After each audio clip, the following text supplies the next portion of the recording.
The one thing that creates the greatest amount of fear in salespeople, in my view, is objections. Because most salespeople see objections as obstacles in the way to finalizing a sale. Without the challenge of objections, you'd be simply a person with a relatively unchallenging job. Sales objections are really good, and you have to wrap your mind around that concept because you wouldn't want an unchallenging job, and secondarily, you wouldn't want a sales job without sales objections because certainly objections indicate a level of interest. The law of difficulty basically says this, that the advantage of a tough task is good because most people won't undertake it. Mastering objections leads to increased performance and increased income and increased confidence. See, I really believe objections are a gift. They're a gift that we are given to move the sale along. They're a gift that we're given to determine where we are in the sales process. They're really a revealing set of circumstances that enable us to move forward and sell. When a client objects, he's telling you exactly what he wants. And that's the mindset you have to approach this with, that he's telling you what his concerns are. If you can meet those needs or concerns, you have a higher likelihood to close the sale. If you look at objections from that view, you'll stop fearing them and work positively in that format. Now, there are 6 common fears of buyers and sellers. The first is fear of making the wrong decision. And that fear of making the wrong decisions is causing them to say, I need to talk with my spouse, my parents, my friend, my whoever. Because they have a fear of making the wrong decision. So you've got to uncover their fear, understand that fear, and then give them what does the worst case scenario look like so they can overcome that fear of making the wrong decision. You've got to show them the security in moving forward, and then in effect there is a greater probability of what they fear in terms of making a wrong decision if they stay put. The second is fear of making any decision.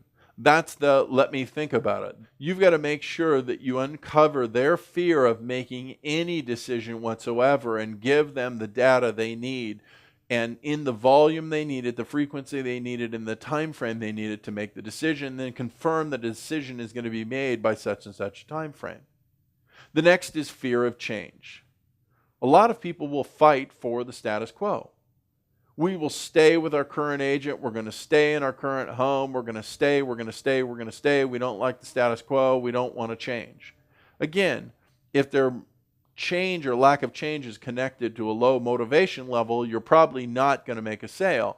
But recognize that some people operate by the fear of change, and you've got to make them feel secure that change is good, change is an option, and change creates greater and newer opportunities. The next is fear of being cheated. The fear of being cheated. The question is, will you do what you say you're going to do? Maybe they've had a bad experience in the past. You have to probe for that. There are people that fear being cheated. The high dominant behavioral styles generally fall into this category. High-powered people fear being cheated. So what I would tell you is make sure that you're reassuring them that you're going to do everything that you're going to say you're going to do, that they're making a good decision, and this is a positive step forward, and that you will get the job done. The next is fear of looking bad to others. And they have an ego attachment to this, so they want to make sure that their position or status isn't affected by the decision they're going to make. So maybe you insert people that they could speak to and how good a decision it was for them and how powerful that you have engaged them in their business model and helped them get to the next level in terms of their home ownership and buying. Fear of acting without sufficient thought or knowledge. Again, this can center around send me some more information. All right? To handle this, we have to lower the risk and reassure them that they're making the right decision and quantify the information that needs to be sent, the volume and time frame. Often the objection is not about the cost of the service, it's about the prospect's fear of making a decision. You'll know that this is the case when you get these countless unvoiced objections cropping up just before you ask the prospect to close. They sense you building to the close, and they're going to start bringing those out because they have a fear of the process. Now, we don't want to concentrate on your service or cost. We want to focus on reassurance and work to pinpoint the client's fears. If you don't pinpoint a client's fears, you're going to be dealing with the wrong type of objections.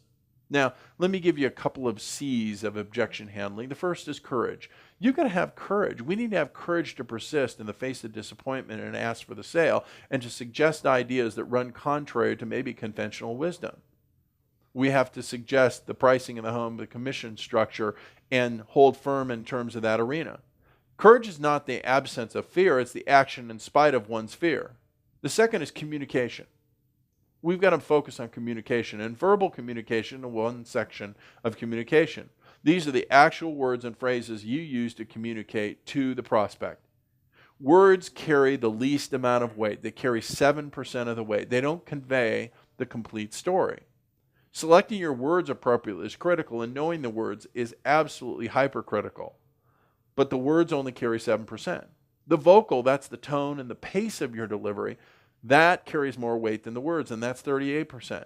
The power in your voice, the speed in your voice, the pace in your voice carries more weight than the words. Visual, what people see when you speak.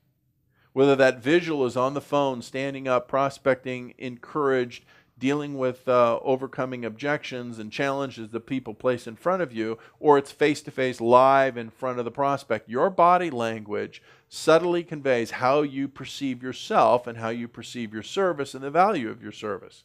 If you visually convey you're the best, your customers will have faith in your claim that you are the best and you are the best for the job.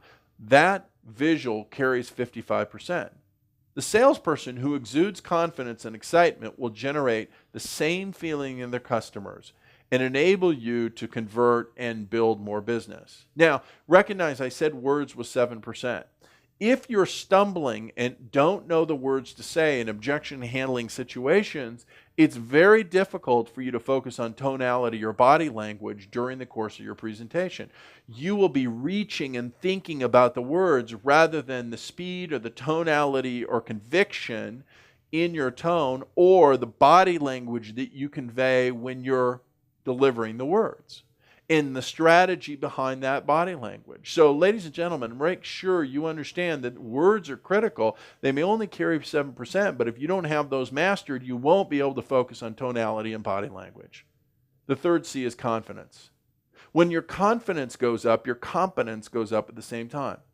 When you communicate your confidence and your prospect knows you're prepared, you'll encounter fewer objections.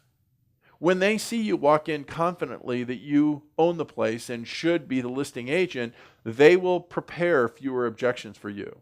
This might not happen from moment one for you. You may have to build into it. Or it could happen with the first contact of the prospect. So the question you have to ask yourself is, what do you need to improve on dramatically to raise your confidence? What are the skills and abilities, and a lot of it is scripts and dialogues, to raise your confidence? Maybe you need to practice 30 minutes a day on your objection handling scripts and dialogues to be able to convey the confidence in each and every situation, to be able to convey how successful you are and why you should be the agent they select, or why your company should be the company that they work with through you. That's your job. The 3 C's is critical. The 6 fears is important.